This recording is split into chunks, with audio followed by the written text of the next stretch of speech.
Hello everyone, आप सभी का हमारे यूट्यूब चैनल जेके कॉमर्स क्लासेस में स्वागत है। आई होप आप सभी की यूजीसी नेट जून 2020 की प्रिपरेशन काफ़ी अच्छी चल रही होगी। जैसा कि मैंने अपनी पिछली वीडियोस में आप सभी को बताया था कि हम लोग अपने चैनल पे पेपर फर्स्ट और पेपर सेकंड कॉमर्स की चैप्टर वाइज एमसीक्यू की सीरीज़ लॉन्च करने वाले हैं। तो उसी के रिगार्डिंग आज हम बिजनेस फाइनेंस की क्लास नंबर फर्स्ट आपके साथ डिस्कस करेंगे, जिससे आपकी नॉलेज और कॉन्फिडेंस दोनों बढ़ेगा। तो आइए स्टार्ट करते हैं बिजनेस फाइनेंस की क्लास नंबर फर्स्ट। गाइज, इस वीडियो में हम आपके साथ कैपिटल बस्टिंग क्या होता है ये जानेंगे, उसकी क्या कैरेक्टरिस्टिक्स होती हैं और उसकी क्या एजम्पशंस होती हैं इसके बारे में डिस्कस करेंगे, और 15 एमसीक्यूज भी कैपिटल बस्टिंग के डिस्कस करेंगे। तो आइए स्टार्ट करते हैं कैपिटल बस्टिंग की क्लास नंबर फर्स्ट। गाइज, जो हमारा फाइनेंशियल मैनेजर होता है वो 3 तरह के डिसीजन लेता है। एक हमारा होता है फाइनेंसिंग डिसीजन, एक हम लेता है वो इन्वेस्टमेंट डिसीजन, एक हमारा लेता है वो डिविडेंड डिसीजन। फाइनेंसिंग डिसीजन में वो ये डिसीजन लेता है कि पैसा वो कहाँ से अरेंज करे, ठीक है। और इन्वेस्टमेंट डिसीजन में वो ये डिसीजन लेता है कि जो पैसा उसने कलेक्ट किया उसको वो कहाँ इन्वेस्ट करे, और इन्वेस्टमेंट के बाद जब उसको सर्टेन लेवल पे रिटर्न मिलती है जिसे वो हम प्रॉफिट कहते हैं, उस प्रॉफिट को वो फर्दर 2 पार्ट में डिवाइड करता है, या फिर उसे वो अपने पास रिटेन करके रखेगा, या फिर उसे वो डिविडेंड के तौर पर शेयर होल्डर्स को डिस्ट्रीब्यूट कर देगा। तो आइए देखते हैं फाइनेंसिंग डिसीजन में वो कौन कौन से डिसीजन लेता है।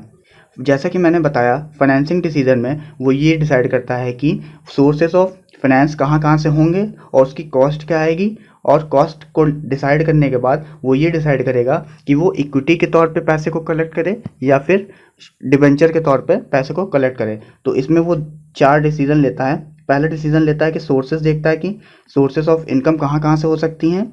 सोर्सेज ऑफ इनकम डिसाइड करने के बाद वो उसकी कॉस्ट देखता है कि सोर्सेज की क्या कॉस्ट आ रही है, जिसके लिए वो कॉस्ट ऑफ कैपिटल का डिसीजन लेता है। और कॉस्ट को डिसाइड करने के बाद वो ये देखता है कि उसे पैसा डेट के तौर पे कलेक्ट करना चाहिए या फिर इक्विटी के तौर पर कलेक्ट करना चाहिए। तो इसके लिए वो कैपिटल स्ट्रक्चर करता है, और कैपिटल स्ट्रक्चर करने के बाद इसमें एक और डिसीजन लिया जाता है जिसे हम लोग लीवरेज कहते हैं। ठीक है गाइस, तो आई होप आपको फाइनेंसिंग डिसीजन समझ में आया होगा। तो आइए हम अपने नेक्स्ट डिसीजन की तरफ चलते हैं, इन्वेस्टमेंट डिसीजन। जो हमारा फाइनेंशियल मैनेजर होता है, जब वो सोर्सेज को डिसाइड करने के बाद जब पैसा उसको मिल जाता है तो उसको वो 2 चीज़ों में इन्वेस्ट करता है, या फिर वो अपने पैसे को शॉर्ट टर्म इन्वेस्टमेंट करेगा या फिर उसे लॉन्ग टर्म में इन्वेस्ट करेगा। अगर वो शॉर्ट टर्म में इन्वेस्ट करता है तो उसके लिए वो वर्किंग कैपिटल डिसीजन लेता है।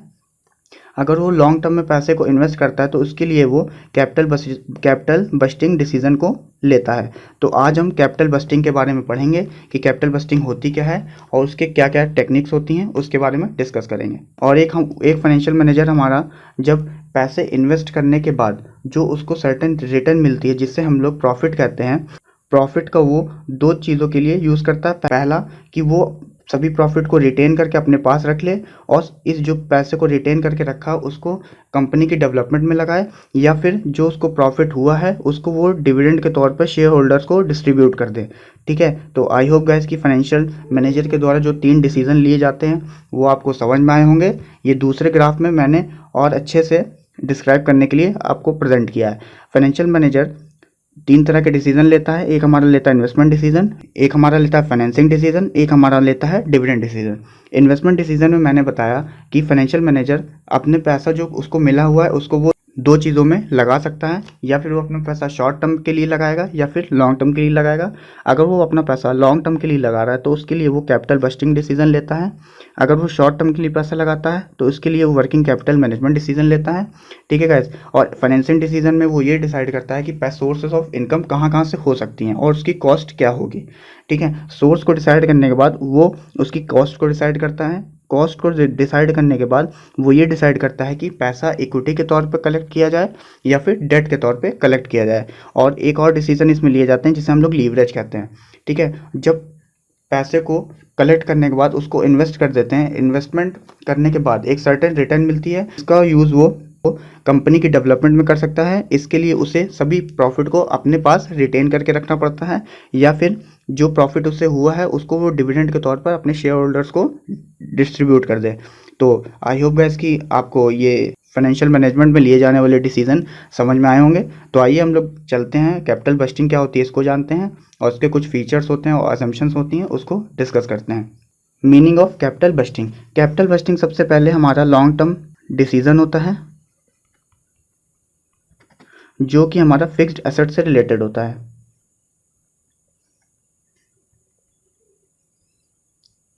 जिसमें हम ये डिसाइड करते हैं कि क्या फिक्स्ड एसेट्स में पैसा लगाना बेनिफिशियल है या बेनिफिशियल नहीं है। इसकी स्टडी के लिए ही हम लोग कैपिटल बस्टिंग को पढ़ते हैं। क्या फिक्स्ड एसेट्स में पैसा लगाना हमारे लिए बेनिफिशियल है या नहीं, इसके लिए हम लोग कैपिटल बस्टिंग की स्टडी करते हैं। तो आइए कुछ इसकी फीचर्स होते हैं उसको डिस्कस कर लेते हैं। Features of capital bursting. पहला इसका फीचर होता है long term effort.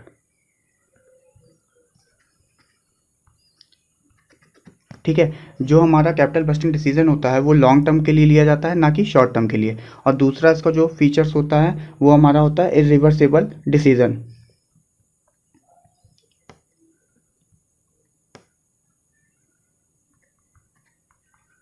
Irreversible decision, इसमें जो एक बार कैपिटल बस्टिंग में हम डिसीजन ले लेते हैं उसको हम लोग बाद में बदल नहीं सकते हैं। तो इसके लिए हम लोग जो कैपिटल बस्टिंग में डिसीजन लेते हैं वो काफ़ी सोच समझ कर लिए जाने चाहिए। एक हमारी थर्ड फीचर होता है सब्सटेंशियल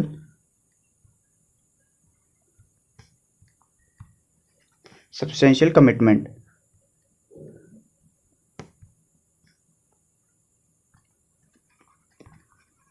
ठीक है गाइस, तो सब्सटेंशियल कमिटमेंट का मतलब ये है कि इसमें कैपिटल बस्टिंग में हम लोग जो पैसा लगाते हैं वो काफ़ी बड़ी मात्रा में लगाते हैं। ठीक है, तो इसमें छोटी मोटी रकम नहीं लगाई जाती। कैपिटल बस्टिंग डिसीजन को जब हम लेते हैं, जब हम फाइनेंशियल फिक्स्ड एसेट्स में पैसे को लगाते हैं तो वो अमाउंट जो होती है वो काफ़ी बड़ी होती है। तो हमने कैपिटल बस्टिंग के 3 फीचर्स पढ़े। पहला हमारा होता है लॉन्ग टर्म एफर्ट्स, जो कैपिटल बस्टिंग में डिसीजन लिए जाते हैं लॉन्ग टर्म के बेसिस पे लिए जाते हैं। और एक हमारे पढ़ा सब्सटेंशियल कमिटमेंट, इसमें जो पैसा लगाया जाता है वो भी काफ़ी बड़ी मात्रा में लगाया जाता है। एक हमारा तीसरा हमने पढ़ा कि इरिवर्सिबल डिसीजन, कैपिटल बस्टिंग में अगर हम एक बार डिसीजन ले लेते हैं तो उसको हम बाद में बदल नहीं सकते हैं। तो आइए इसकी कुछ अजम्पशंस होती हैं उसको डिस्कस कर लेते हैं। Assumptions of capital bursting. इसकी जो पहली अजम्पशन होती है वो होती है प्रॉफिट मोटिव। जो कैपिटल बस्टिंग डिसीजन लिए जाते हैं वो प्रॉफिट कमाने के लिए लिए जाते हैं, ना कि चैरिटेबल पर्पस के लिए लिए जाते हैं। ठीक है, ताकि सफिशिएंट प्रॉफिट कमा के उसमें सर्टेन पोर्शन डिविडेंड के तौर पर डिस्ट्रीब्यूट किया जा सके या फिर रिटेन करके उसको रखा जा सके ताकि कंपनी का डेवलपमेंट किया जा सके। तो जो कैपिटल बस्टिंग डिसीजन होते हैं वो प्रॉफिट मोटिव के लिए होते हैं। और दूसरे इसकी जो असम्पशन है उसमें नो कैपिटल राशनिंग। हम जब कैपिटल बस्टिंग डिसीजन लेते हैं तो हम ये मान के चलते हैं कि कंपनी में किसी भी तरह की कैपिटल राशनिंग की सिचुएशन नहीं है।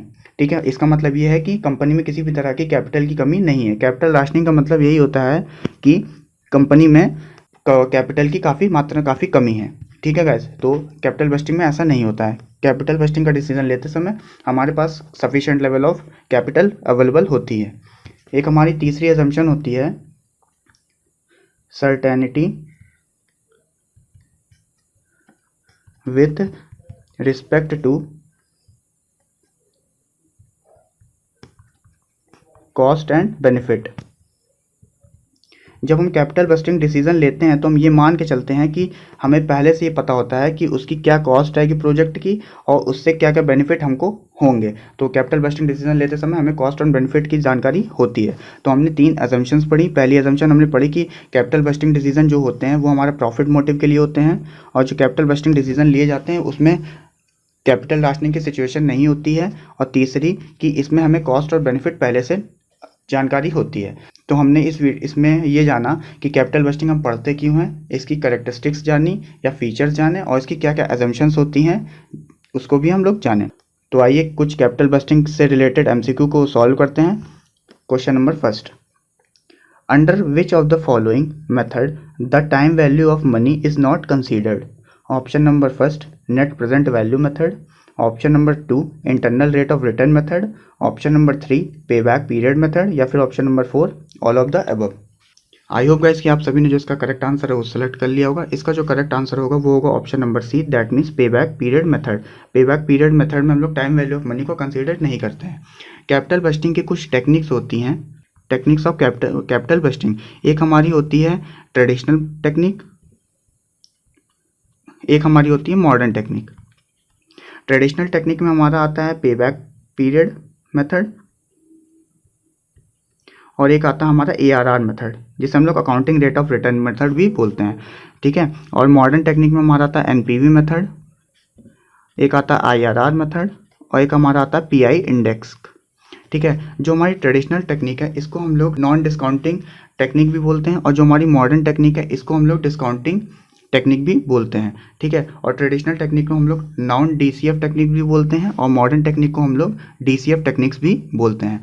तो इस क्वेश्चन में हमारा ये पूछा था कि टाइम वैल्यू ऑफ मनी को कहाँ कंसीडर नहीं करते हैं। टाइम वैल्यू ऑफ मनी को हम लोग ट्रेडिशनल टेक्निक के अंदर कंसीडर नहीं करते हैं। तो आइए हम अपने नेक्स्ट क्वेश्चन की तरफ चलते हैं। Question number 2, Which one of the following represent number of year required to cover the initial investment? Option number first, accounting rate of return. Option number 2, payback period. Option number 3, internal rate of return. या फिर option number 4, NPV. आई hope guys कि आप सभी ने जो इसका correct answer है वो सेलेक्ट कर लिया होगा। इसका जो करेक्ट आंसर होगा वो होगा option number B, that means पे बैक पीरियड मेथड। तो आइए हम लोग पे बैक पीरियड मेथड के बारे में जान लेते हैं कि पे बैक पीरियड मेथड क्या होता है, इसके क्या डिसीजन रूल्स हैं और इसके क्या प्रॉफिट और लॉसेज हैं, ठीक है। पे बैक पीरियड मेथड को हम लोग रिक्यूपमेंट period method, cash recovery method और पेमेंट पीरियड मेथड भी कहते हैं, ठीक है। और पे बैक पीरियड वो पीरियड होता है जितनी अवधि में आपके द्वारा किया गया इन्वेस्टमेंट वापस आ जाता है, उसी पीरियड को हम लोग पे बैक पीरियड कहते हैं, ठीक है गाइस। और इसका जो फॉर्मूला होता है वो हमारा होता है initial investment upon annual cash inflows, annual cash inflows, ठीक है। जब इनिशियल इन्वेस्टमेंट को हम लोग एनुअल कैश इनफ्लोज से डिवाइड कर देंगे तो जो वैल्यू आएगी उससे हम लोग पे बैक पीरियड कहते हैं, ठीक है। इसके कुछ एक्सेप्टेंस और रिजेक्शन क्राइटेरिया होता है, उसको भी देख लेते हैं। पे बैक पीरियड में हमारे पास एक सिंगल प्रोजेक्ट होगा या फिर मल्टीपल प्रोजेक्ट होगा। अगर हमारे पास सिंगल प्रोजेक्ट है तो इसमें पे बैक पीरियड में हम लोग हमारे पास प्री डिटरमाइंड ईयर होगा जिसको हम लोग पे बैक पीरियड से कंपेयर करेंगे। अगर हमारा पे बैक पीरियड बड़ा है प्री डिटरमाइंड पीरियड से तो हम लोग प्रोजेक्ट को रिजेक्ट कर देंगे। अगर हमारा पे बैक पीरियड छोटा है प्री डिटरमाइंड पीरियड से तो हम लोग प्रोजेक्ट को एक्सेप्ट कर लेंगे, ठीक है। अगर हमारे पास मल्टीपल प्रोजेक्ट्स हैं तो जिसका पे बैक पीरियड स्मॉल होगा उसे हम लोग एक्सेप्ट कर लेंगे, और जिसका पे बैक पीरियड बड़ा होगा उसको हम लोग रिजेक्ट कर देंगे, ठीक है। तो आइए इसके कुछ मेरिट और डिमेरिट होते हैं उसको भी पढ़ लेते हैं कि पे बैक पीरियड की क्या मेरिट्स होती हैं और क्या डिमेरिट्स होती हैं। Merits of pay back period, ठीक है। पे बैक पीरियड को हम लोग कैपिटल राशनिंग में यूज़ कर सकते हैं, ठीक है। और इसको यूज़ हम तब करते हैं जब किसी कंट्री में पॉलिटिकल इश्यूज़ काफ़ी ज़्यादा होते हैं, ठीक है।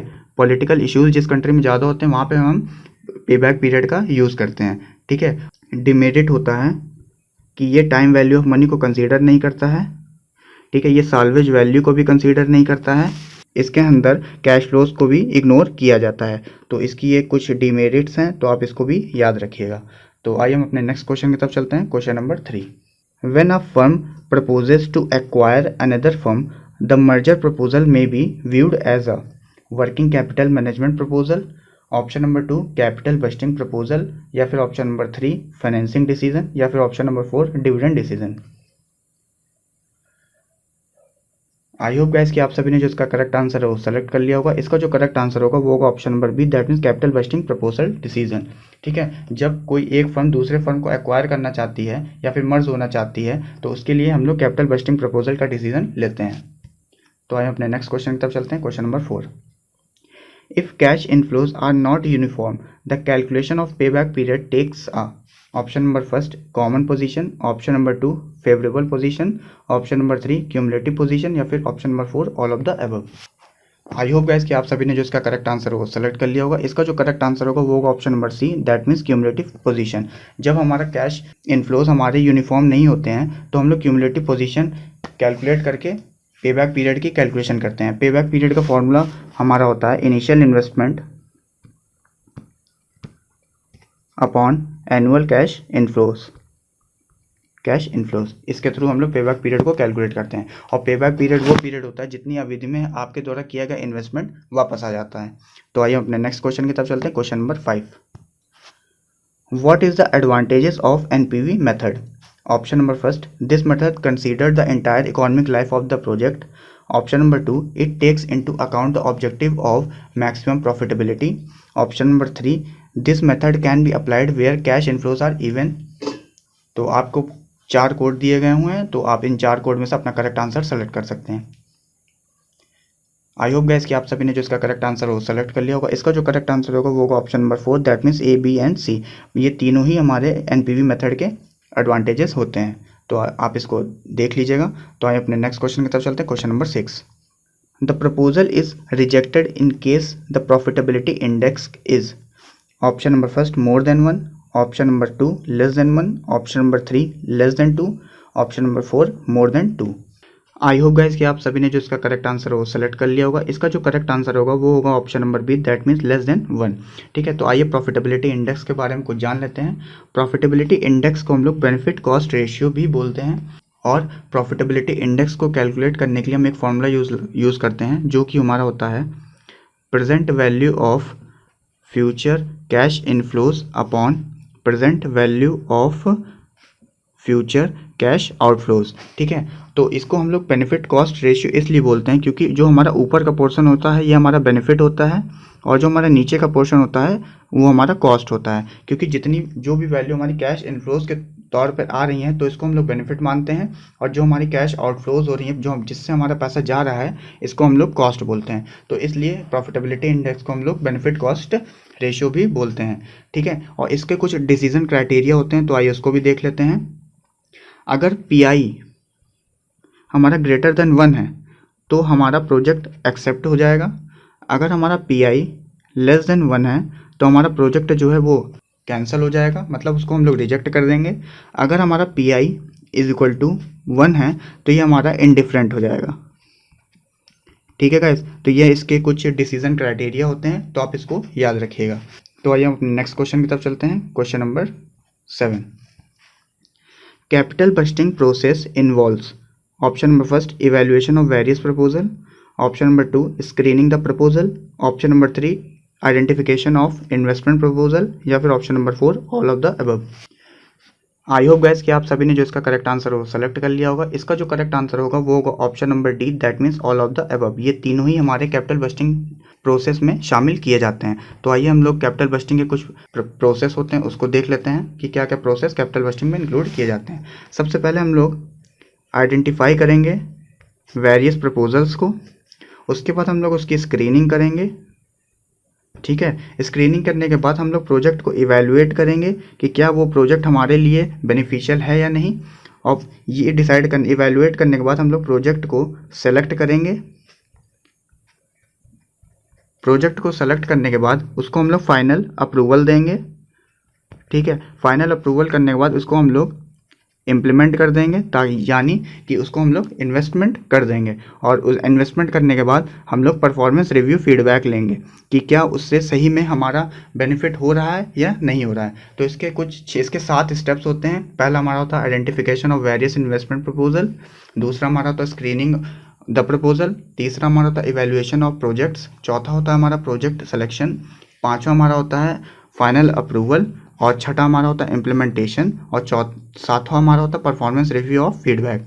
तो आई होप कि आपको कैपिटल बस्टिंग के प्रोसेस समझ में आए होंगे। तो आइए अपने नेक्स्ट क्वेश्चन की तरफ चलते हैं। Question number 8, capital budgeting is also known as. Option number first, cost of capital. Option number 2, capital expenditure. Option number 3, cost of sales. Option number 4, profit. Option number 5, planning expenditure decision, या फिर option number 7, investment decision. I hope guys कि आप सभी ने जो इसका correct answer हो select कर लिया होगा। कैपिटल बस्टिंग को हम लोग कैपिटल एक्सपेंडिचर मेथड भी बोलते हैं, प्लानिंग एक्सपेंडिचर डिसीजन भी बोलते हैं, और इसे हम लोग इन्वेस्टमेंट डिसीजन भी बोलते हैं। दैट मीन्स हमारा जो आंसर होगा वो होगा हमारा बी, ई और एफ। ठीक है, तो अपना देखेंगे बी, ई, एफ हमारा कहाँ पे है। जो ये हमारा जो होगा करेक्ट आंसर होगा वो होगा हमारा ऑप्शन नंबर फर्स्ट। ठीक है, कैपिटल बस्टिंग को हम लोग कैपिटल एक्सपेंडिचर डिसीजन बोलते हैं, प्लानिंग एक्सपेंडिचर डिसीजन बोलते हैं, और इन्वेस्टमेंट डिसीजन भी बोलते हैं। तो आइए अपने नेक्स्ट क्वेश्चन की तरफ चलते हैं। Question number 9, which method of capital budgeting is called cash benefit ratio. Option number first, pay back period. Option number 2, NPV. Option number 3, pay out period, या फिर option number 4, profitability index number.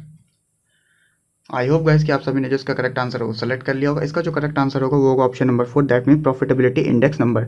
जैसे कि मैंने अपने पिछले question में आपको बताया था कि प्रॉफिटेबिलिटी इंडेक्स को हम लोग बेनिफिट कॉस्ट रेशियो भी बोलते हैं, क्योंकि इसके अंतर्गत हम लोग present value of future cash inflows upon present value of future cash outflow करते हैं। जो पैसा हमारे पास आता है उसे हम लोग बेनिफिट बोलते हैं, जो पैसा हमसे जाता है उसे हम लोग कॉस्ट बोलते हैं। तो इसलिए हम लोग प्रॉफिटेबिलिटी इंडेक्स को बेनिफिट कॉस्ट रेशियो भी बोलते हैं।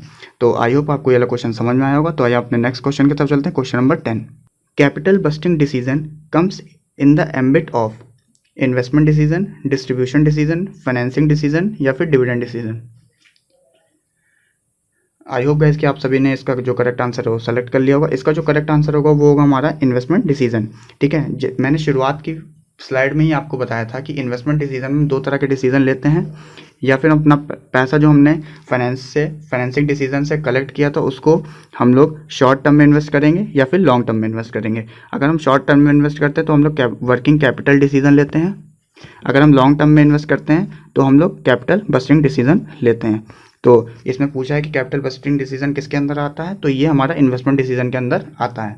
और फाइनेंसिंग डिसीजन में हम लोग सोर्सेज देखते हैं, उसकी क्या कॉस्ट आ रही है ये देखते हैं, और कॉस्ट देखने के बाद हम ये डिसाइड करते हैं कि हम लोग पैसा डेट से कलेक्ट करें या फिर इक्विटी से कलेक्ट करें। तो इसके लिए हम लोग कैपिटल स्ट्रक्चर पढ़ते हैं। ठीक है, और जो पैसा हमने इन्वेस्ट करा है उससे हमें सर्टेन लेवल पे रिटर्न मिलेगी। उस रिटर्न को हम लोग अपने पास रिटेन करके रख सकते हैं या फिर डिविडेंड के तौर पर शेयर होल्डर्स को डिस्ट्रीब्यूट कर सकते हैं। तो इसके लिए जो डिसीजन हम लोग लेते हैं उसे हम लोग डिविडेंड डिसीजन कहते हैं।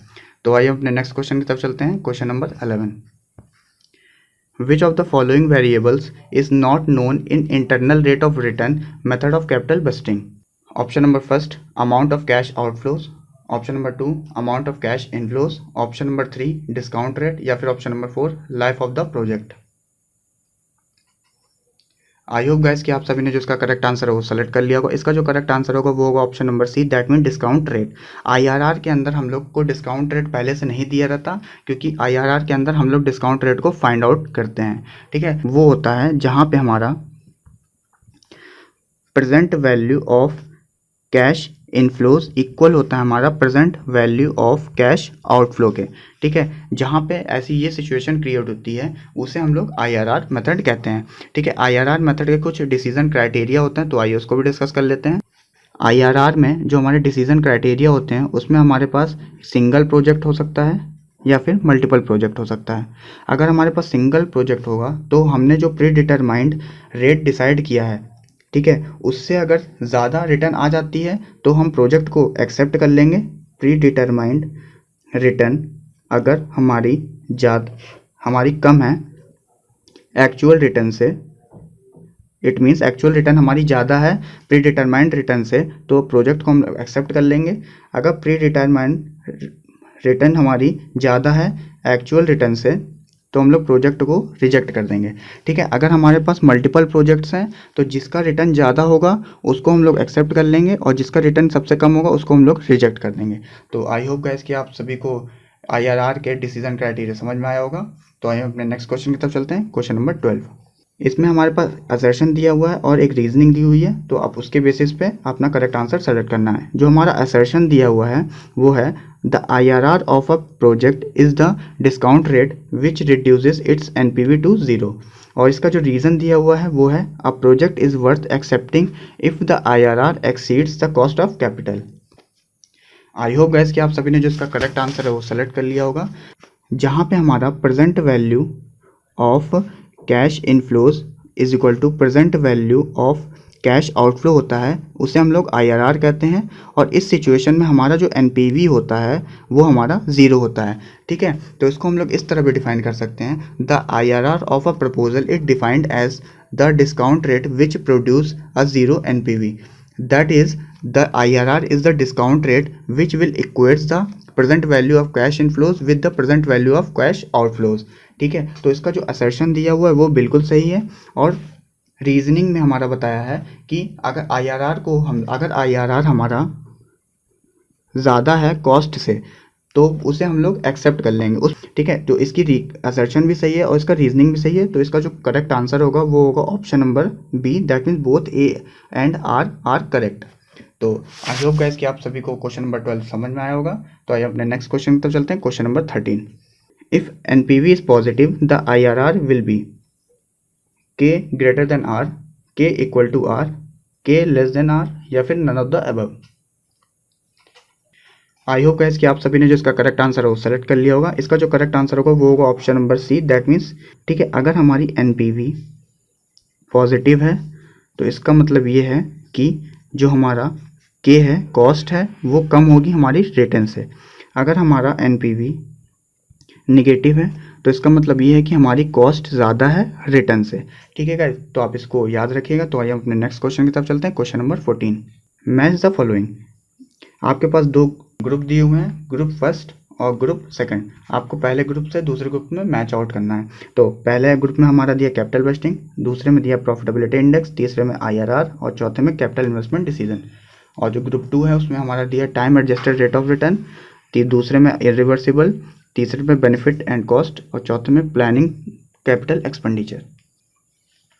आई होप गाइस कि आप सभी ने जिसका करेक्ट आंसर वो सेलेक्ट कर लिया होगा। तो आइए इसको मैच करते हैं। कैपिटल बस्टिंग डिसीजन को हम लोग प्लानिंग कैपिटल एक्सपेंडिचर भी बोलते हैं, ठीक है। और जो कैपिटल इन्वेस्टमेंट डिसीजन वो होता है वो हमारा इरिवर्सिबल होता है, दैट मीन्स पहले का हमारा होगा डी, चौथे का हमारा होगा बी, और प्रॉफिटेबिलिटी इंडेक्स को मैंने बताया था कि प्रॉफिटेबिलिटी इंडेक्स को हम लोग बेनिफिट कॉस्ट रेशियो भी बोलते हैं। तो सेकंड का हमारा हो जाएगा सी, और जो बचा आईआरआर, आईआरआर को हम लोग time adjusted rate of return भी बोलते हैं। तो हमारा तीसरे का ए हो जाएगा। तो आप इसको याद रखिएगा कि आईआरआर को हम लोग time adjusted rate of return भी बोलते हैं। तो आइए अपने लास्ट क्वेश्चन की तरफ चलते हैं, question number 15। Which one of the following capital busting technique give you always the same decision outcome with regard to mutual exclusive investment proposal?